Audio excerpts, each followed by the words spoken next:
There's a truck sitting on a dealer lot right now that nobody is negotiating on. No discount, no haggling, full sticker price, sometimes more, and it's still gone in a week. That car is the 2026 Toyota Land Cruiser, and right now it is the fastest selling new vehicle in the entire United States. Not the fastest selling truck. Not the fastest selling SUV. The fastest selling car, period, across every single brand on sale in America today. Here's the number that should stop you. Dealers are turning over their entire Land Cruiser inventory in about 7 days. 7 days. Compare that to almost anything else on a lot right now, where cars sit for a month, 2 months, sometimes 3 months before someone drives them home. The Land Cruiser doesn't get that chance. It shows up on a truck, it gets parked, and before the dealership even finishes detailing it, someone has already put money down. So the real question isn't whether this truck is popular. It obviously is. The real question is why.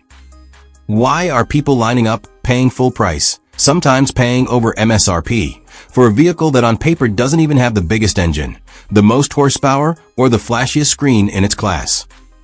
That's what we're going to dig into today, because the answer says a lot more about how Americans actually think about vehicles than any spec sheet ever could.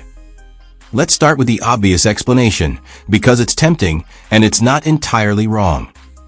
The name, Land Cruiser, is one of the most trusted nameplates in automotive history. Decades of reputation for surviving deserts, mountains, war zones, and daily commutes without complaint. That kind of brand equity doesn't disappear. But brand alone doesn't explain a 7-day sellout.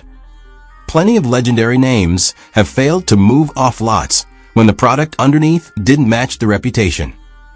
So something else is happening here. Part of it is timing. Toyota basically walked away from the mainstream Land Cruiser in the US market for several years, selling the nameplate only in other countries, while American buyers had to settle for the Lexus version instead. That absence created scarcity before the truck even came back. People wanted what they couldn't have, and now that it's back in dealerships, that pent-up demand hasn't gone anywhere. It's been building since the day Toyota pulled it from showrooms.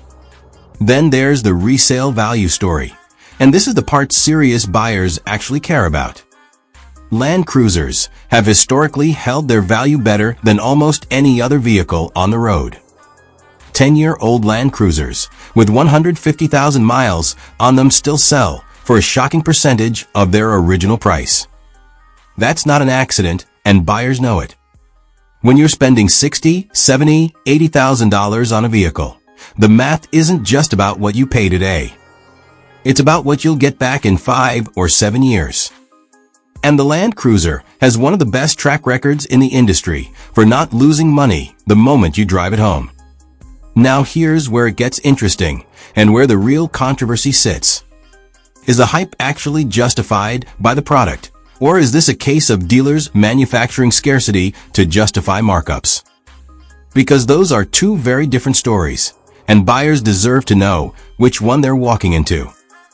On one side, you have a genuinely capable, well-built, off-road ready vehicle with a hybrid powertrain that actually improves fuel economy over older Land Cruisers, without sacrificing the low-range four-wheel drive system and body-on-frame toughness that made the nameplate famous in the first place. This isn't a soft crossover wearing a rugged name. It's a real truck engineered the way the badge promises. On the other side, you have limited allocation. Toyota isn't flooding every dealer with unlimited Land Cruiser inventory. Production numbers are controlled.